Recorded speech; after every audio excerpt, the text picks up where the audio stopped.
Just in case anybody was wondering how I've been expanding my vocabulary from where it already stands, people have been saying my vocabulary was college level, all the way back in middle school, high school, things like that.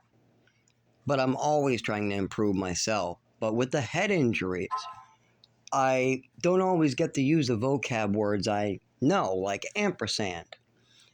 I might forget that, or hashtag I might not use because today hashtag has a different meaning than numbers. So you might be wondering, so how do you expand from here? I find things I already struggle with and I slowly adapt myself to extra words. Like for instance, hashtag and ampersand. When I see the symbol ampersand, that symbol, I know that symbol means the word and.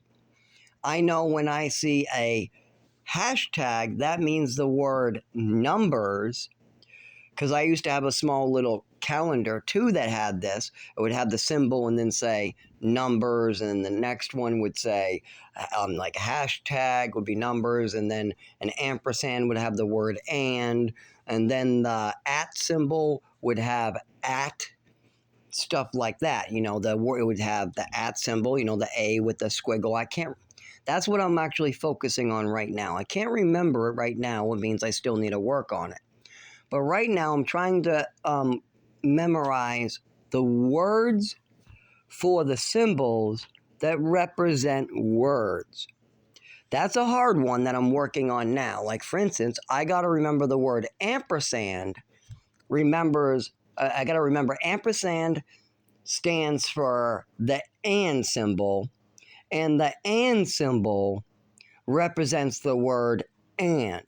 And that's what I'm working on right now, is finding out the names of every symbol on Earth.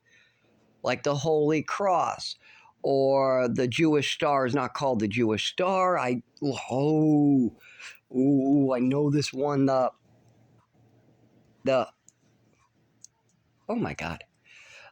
Just names for symbols. That's what I'm trying to work on now, because I've always struggled with, like, when I'm trying to say the number symbol, I just say the number symbol. That's what you want, instead of hashtag.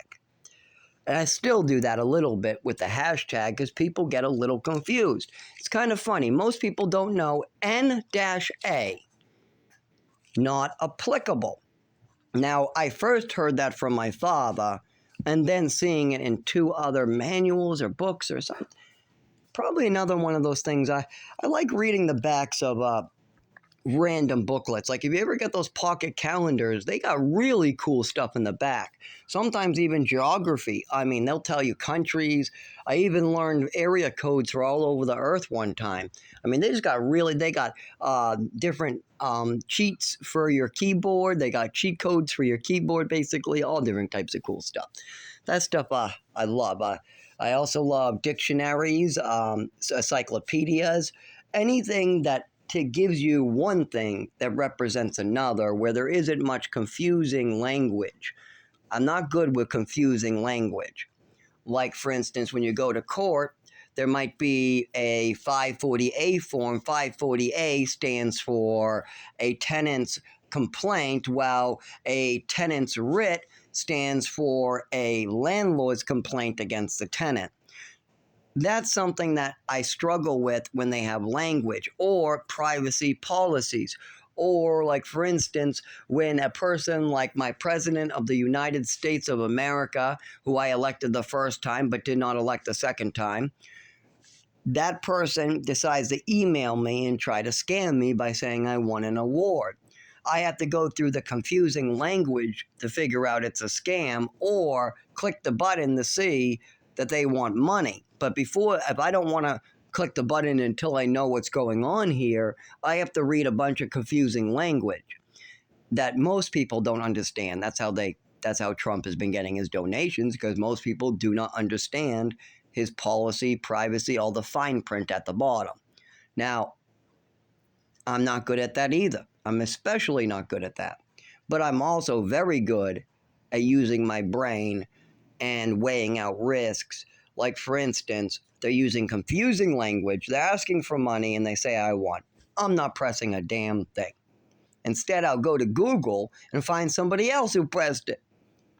Take a screenshot of theirs. I'll read about it and then I'll see if there's any danger. I'll press it, take a screenshot, and send it out so other people don't get scammed.